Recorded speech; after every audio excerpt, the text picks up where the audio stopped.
सुप्रभातम बनारस।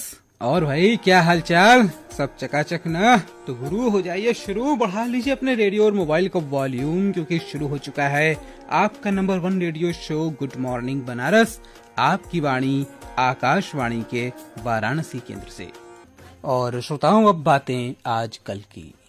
दोस्तों, जैसा कि आज हम कार्यक्रम के आरंभ में अनियमित दिनचर्या की बातें कर रहे थे, इस अनियमित दिनचर्या ने हमें जो सबसे बड़ी परेशानी दी है वो है हर आयु वर्ग के लोगों में होने वाला कमर दर्द। तो क्यों होता है ये कमर दर्द और कैसे इससे बचा जा सकता है, इस पर चर्चा के लिए हमारे साथ जुड़ चुके हैं शहर के वरिष्ठ न्यूरोसर्जन। तो आइए जानते हैं वो क्या बता रहे हैं।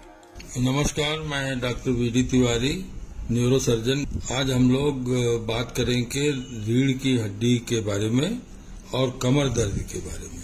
तो जैसा आप सभी लोग जानते हैं कि आदमी की मजबूती उसकी रीढ़ की हड्डी से जाना जाता है कि इनकी रीढ़ की हड्डी सीधी है या टेढ़ी है, लचकदार है या एकदम मजबूत पूरा सौष्ठव के साथ है। आपको बता दें कि रीढ़ की हड्डी शुरू होती है जहां सर गर्दन में बैठता है, वहां से पहली रीढ़ की हड्डी होती है और अंत में पुछल्ला रीढ़ की हड्डी कमर के नीचे होती है। इस प्रकार से 7 गर्दन में, 12 पीठ में, 5 कमर में और 5 उसके नीचे कॉकिक्स में, इस प्रकार से इतनी रीढ़ की हड्डियां होती हैं। अब इसको एक प्रकार से मान लीजिए कि आपका पूरा ढांचा इस रीढ़ की हड्डी पे ही बना होता है। तो किसी भी ढांचे के लिए, जैसे मकान बनता है तो ईंटों से बनता है, ये एक एक ईंट है जिससे आप बने हुए हैं। तो ईंट के बीच में तो सीमेंट होता है और रीढ़ की हड्डियों के बीच में डिस्क होता है, एक मटेरियल जेल टाइप का होता है जिसके बीच में ये 2 रीढ़ की हड्डियां एकदम स्ट्रांगली जुटी हुई होती हैं। इस जो डिस्क की बात मैं बता रहा हूँ, ये इसकी ताकत इतनी होती है कि आप इमेजिन करिए कि जब एयरपोर्ट पर प्लेन उतरता है और उसका पहला टच जब संघर्ष होता है रोड से, तो जितनी ताकत उस समय टायर के अंदर, ट्यूब के अंदर होती है, उतनी ताकत आपके इस डिस्क में होती है। और जैसा कि आप सभी लोग जानते हैं कि जब नवजात होता है तो उसका दिमाग सबसे ज्यादा एक्टिव होता है।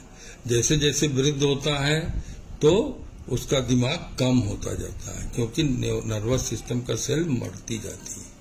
सारे शरीर में जितने भी अंग हैं सब में रीजनरेशन हो सकता है, माने वो दोबारा बन जाते हैं, सिवाय नर्वस सिस्टम के। इसमें कोई रीजनरेशन नहीं होता। जो चीज एक बार भगवान ने बना दी उसके बाद वो नष्ट ही होती है, वो दोबारा नहीं बनती है। इस बैकग्राउंड के साथ अब आप ये समझिए कि जो कुछ भी ये बीमारियां होती हैं ये वियर एंड टियर की वजह से होती हैं। कम से कम 40-50 कारण होंगे जिसकी वजह से कमर दर्द होता है। हम आपका फोकस रखेंगे वियर एंड टियर पर, जो मैक्सिमम लोग सफर करते हैं। वियर टियर का मतलब होता है कि गड्ढे में उछलते हुए मोटरसाइकिल चला रहे हैं तो रीढ़ की हड्डी पर चोट आएगी, वियर एंड टियर होगा, माने उसको चोट पहुंचेगी। तो और डीजनरेटिव माने जैसे जैसे उम्र बढ़ती है वो भी धीरे धीरे ह्रास होता है शरीर के अंदर। इसको बचाने के लिए बचपन से घर में हर माता पिता अपने बच्चे को समझाता है कि बैठे हो, पढ़ाई कर रहे हो तो झुक के मत बैठो, रीढ़ की हड्डी सीधा रखो, सीधा बैठो, लेकिन कोई फॉलो नहीं करता है। हम लोग भी जब भी कोई रीढ़ की हड्डी कमर दर्द वाला आता है तो यही बताते हैं कि भाई कमर से मत झुको। तो कैसे झुकेंगे साहब, हम झाड़ू कैसे लगाएंगे? तो कमर से नहीं झुको, आदत बनाओ कि घुटने से झुको, तो आपकी रीढ़ की हड्डी को अतिशय अपने रीढ़ की हड्डी पर लोड नहीं देंगे तो आप सुरक्षित जीवन काट ले जाएंगे। वरना ये जो रीढ़ की हड्डी को जोड़ने वाली डिस्क है, ये आपने आगे की तरफ झुके वो पीछे की तरफ निकल जाएगी। अगर वहां पर वियर एंड टियर है तो वो फट के बाहर आ जाएगी। बाहर आएगी तो पीछे क्या है, सुषुम्ना नाड़ी है, नस को दबा देगी। नस का दबने से क्या होगा, कमर में दर्द था ही, कमर का दर्द उतर के पैरों में आ जाएगा, जिसको साइटिका कहते हैं।